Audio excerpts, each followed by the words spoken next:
Hello everyone. We extend a warm welcome to each of you joining us for this video discussion on the topic of tech recruitment in the UK. Based in the UK, Themis Technologies has a complete resource for those striving to establish themselves in the UK. Our purpose is to empower individuals to excel in thriving tech careers by providing tech career advice, UK work culture tips, and an overview of life in the UK through invaluable insights from the lens of insiders. Catering to a diverse technologist audience, our quarterly online magazine Technologist Confidant delivers genuine perspective. With a monthly magazine reaching exceeding 25,000 page views, we are committed to fostering knowledge and growth in the tech realm. To begin with, allow me to introduce myself. My name is Aishwarya Raj, and I'm the VP Global Customer Experience at Themis Technologies. And I couldn't be more excited to interview Mr. Rajiiv Saraff, who is the CEO and UK tech recruitment expert at IBU Consulting. He holds over 17 years of experience in telecom, digital payments, media, and entertainment. His expertise extends to skillfully managing UK tech hiring and guiding organizations worldwide in reshaping their business paradigms using strategic insights and innovative technology. Welcome, Rajiv. Thank you so much, Aishwarya.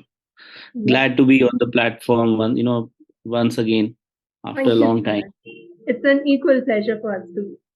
So let's begin with the part two, where the focus is on providing a distinction between the UK and Indian hiring process in tech companies. Now, my first question here is, how do the recruitment methods in tech companies in India differ from those in the UK? Well, I don't see too much of a difference, to be honest, because we equally work with Indian companies and UK-based companies. But I think when you specifically want to compare between India and UK, I think I believe the recruitment in India, the companies, frequently employ a kind of a stringent approach, emphasizing technical, I would say, prowess through in-depth coding assessments and specific programming language evaluation. So, and if you compare, versus UK, the tech recruitment scene adopts more of a diversified strategy. So, assessing not only the technical acumen but also placing a premium on a broader problem like problem solving abilities and adaptability within the team dynamics. So I think what I feel is predominantly UK has been more into the behavioral part, not only the technical part, but India mostly the tech recruitment is focusing on the technical understanding of the role, whether he has all the skills, whether he is the right fit for the role or not. And they probably try to employ different kind of whiteboarding sessions or through coding tests. So I think that's the difference. So because here even if you compare between two let's say recruitment agencies also, the approach in an Indian atmosphere, the kind of interactions you have with the candidates are very different. But when you talk about the staffing agencies in UK, they are very professional, very to the point. They're very objective in their discussions with the candidates. They want to have all formal kind of conversations with them. When I have seen so many examples wherein people actually not only do a telephonic conversation, they actually have a video call with the candidate and try to see how much he's interested for the role, whether he is actually a good fit, because they kind of do a very thorough evaluation of the requirement, whatever they get from the companies. Right, right. And how do cultural norms and expectations impact the hiring process in India and the UK? See, culturally, if you see tech recruitment in UK and India, see the bottom line is anyway same. They are searching for certain skill sets which will still remain the same. When you talk about the cultural fabric, or normally they're like, I would say, hiring practice in both in India and UK. I think they're equally there. But I think India, the personal touch still prevails, Aishwarya, because with relationships and informal networks, they obviously play a very critical role in influencing your hiring decisions. So if you contrastingly, if you see in UK, the hiring processes are characterized by like more of a formalized structure, adhering to professionalism and more of legal guidelines, And obviously they put a lot of emphasis on equality and diversity as well. But I think, no, that's kind of a little bit of a difference between India and UK. Okay. So, like, what are the common ways employers in India and the UK attract and identify potential candidates? Normally, what I have seen is that the avenues through which the employers in India and the UK attract and potential candidates, they're very different. Honestly, the approaches are very different. So I would say in India, the personal networks are like frequently tapped for referrals, and Yeah. they have a very close knit network of all the staffing partners or recruitment agency. And there, now the trends have actually changed. People are actually looking out for your bench resources. They're not asking for the external resources, because there's a lot of back and forth happening with respect to people not actually accepting offers, doing a lot of window shopping. A lot of fake candidates are there in the market. So I think I've seen that in the US as well. So I think what I have seen typically is like, now they are kind of want to experience your own bench strength. To be honest, they don't want to fly around and kind of do some any kind of window shopping with respect to the tech recruitment. So they want to see reliable partners who are actually doing running those practices, and basically outsourcing their candidates to the clients. But I would say in the mean, if you compare UK, I think they actually adopt more of a structural kind of a methodology, wherein they leverage more of a job boards and their professional networks, and obviously the staffing agencies. If you remember in the last question which you was asking, I think a lot of current partners, as I said, the staffing agencies are very, very professional in their approach. But I think that piece is still missing in India. I think once they kind of adopt that, because it takes a lot of time, right? So then at the same time, India is a very volume driven market. UK is not a volume driven market. There are lesser number of vacancies, lesser number of positions available, but there are, they kind of do all kind of filtration at their end. But if you see, employee referrals, obviously still I would say they are still the same, both in UK. And I know if you talk about the similarity, but earlier it was a difference. But I think similarities, the employee referral is going to be obviously one of the keys now, when you compare both the markets. Correct, very true. So, what are the key disparities in the application process between Indian and UK companies? I mean, are there notable variations in the submissions of CVs or cover letters or application forms? Yes. I think what I have personally recognized is that in India, there's not too much focus on cover letters, but in UK there's a lot of focus on cover letters, because um, but then at the same time, India is more of, they want to see whether they have the right skills. They don't go to the behavioral pattern, his personal details, what is his personal situation. They are just worried about the technical skills and prowess that the guy has. And I think when you talk about those basic nuances in the application process, I think they're quite they've actually become apparent, as UK companies typically they favor very concise and meticulously created resumes. So in India, I would still say that they tend to be more elaborate, and they often have, like, as I said, they're more concerned about the personal details as well. Um, and I think cover letters are equally important in both markets. But yeah, I think UK typically focuses, gives a lot of puts a lot of weight to that part of, like, providing the cover letters, because that gives them a summary of the guy, what he actually has achieved in the past.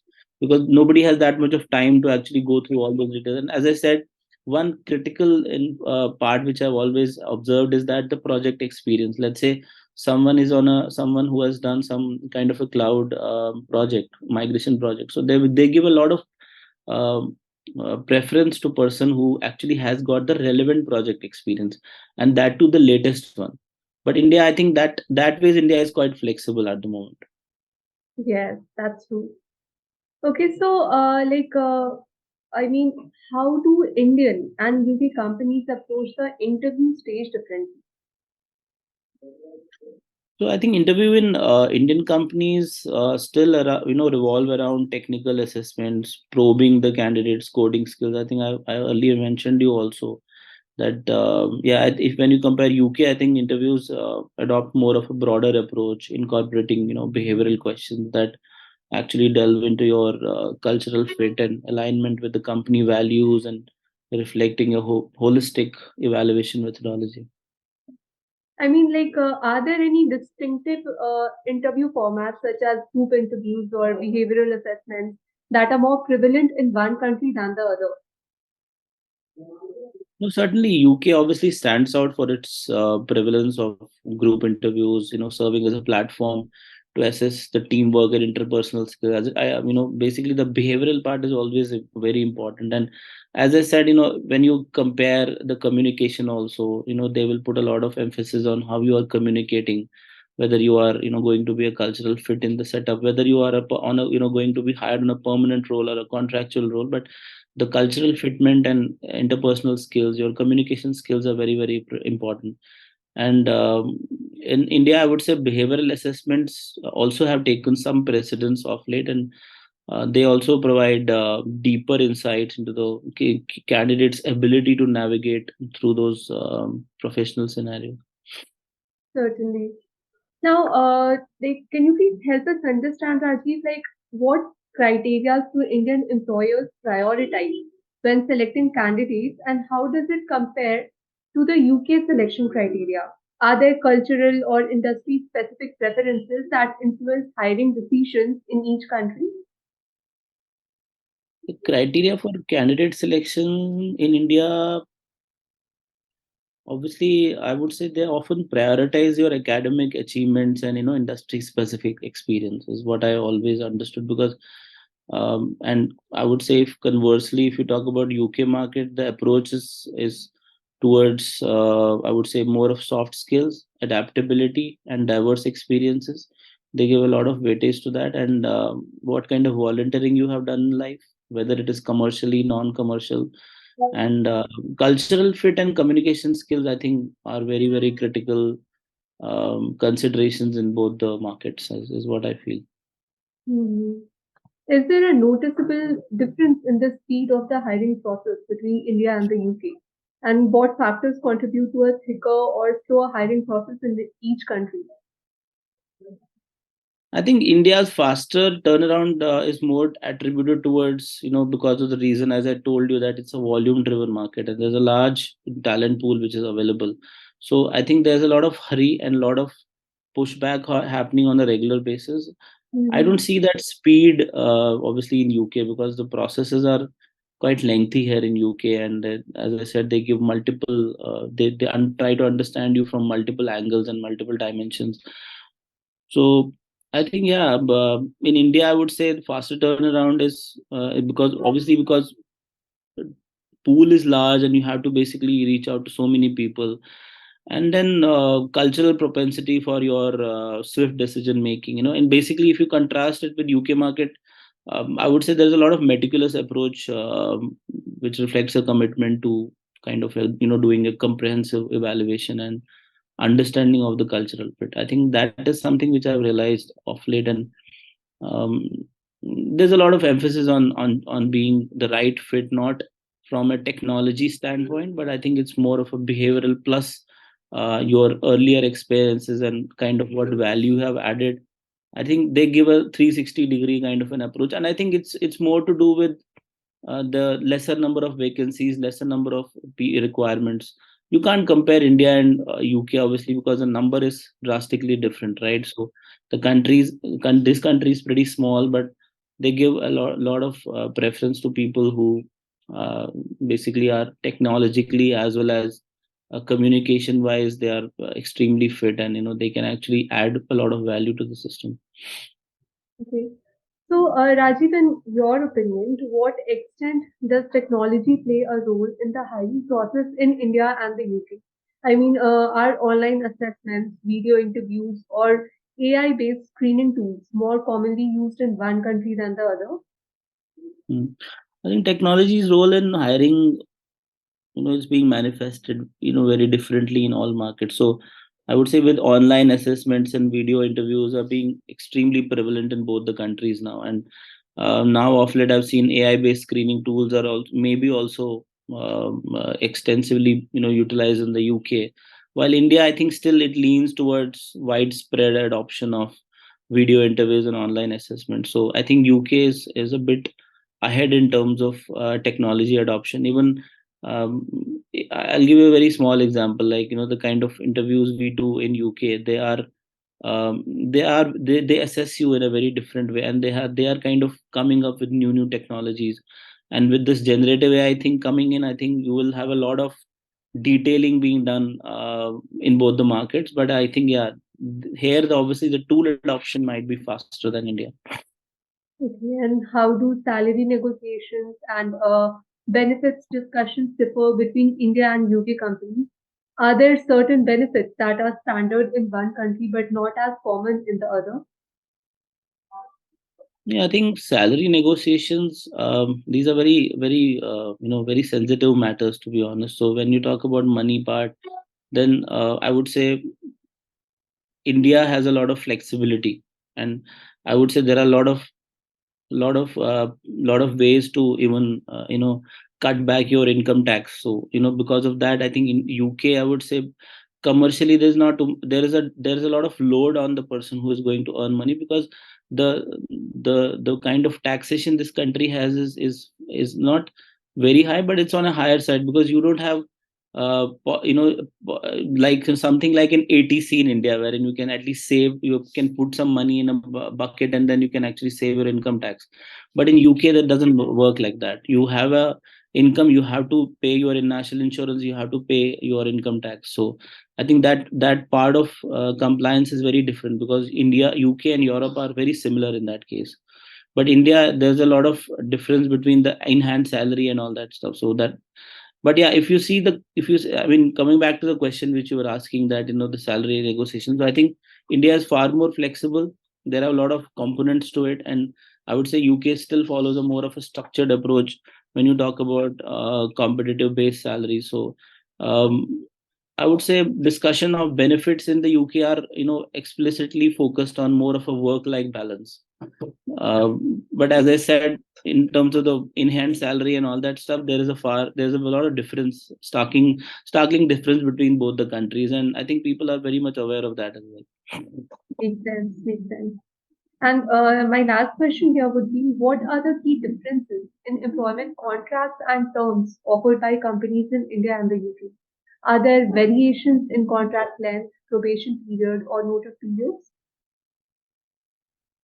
I think in India, it's like I would say there are a lot of extended notice periods and prominent, I would say, probation period. But in UK, it doesn't work like that. So I think contracts in UK are, I don't think there's too much of a difference, to be honest, Aishwarya, because I've seen in India a lot of contracts now are like 6 months or 3 months. They keep on getting extended. I see the same thing in UK as well. I don't see too much of a difference, but there are few assignments wherein we get even long term contracts. So, but yeah, contracts are never long term, to be honest. So I'll be very honest with you. But when you talk about employment, I would say as an employment, as a fixed term employment, when you talk about contract, because now what I've seen is that India has also become more of a contracting market, because earlier India was purely permanent, lateral hiring, I would say, dominated by lateral hiring. But now clients are actually more happy, as I said, coming back to the initial questions. If you remember, I had told you that now clients are actually asking for a bench strength, right? They are not asking for open market resources. Yeah. So that's why they are kind of banking on your setup. But yeah, now India is also moving to that kind of an atmosphere, because UK was always kind of 50% driven by contract, 50% employment, I mean the full-time employment. India, I've seen that change happening now of late from the last 1 year, because I can see people are actually, because people are able to join you faster, right? Because when Correct. you go for a permanent hiring, you have 30-90 days notice period. There's a lot of window shopping happening during that period, and you don't even know that whether that guy will join or not. I mean, there is almost 1% chances that actually he joins the same offer which probably you as a staffing partner would envisage or maybe plan. But I think both the markets very work in a very different fashion. But yeah, coming back to the period, I don't see there's too much of a difference. So I see that now India is actually copying what UK and Europe was doing, or US was doing. So they keep on renewing the contracts after every 3 to 6 months. That's right. That's right. So that would be all. Thank you so much, Rajiv, for the insightful discussion. It's a great resource for those aiming to secure tech jobs in the UK. We hope the information shared has clarified the hiring process. For any questions, feel free to reach out via email or our social media platforms. Once again, thank you for your presence in this video interview. Wish you all a fantastic day ahead.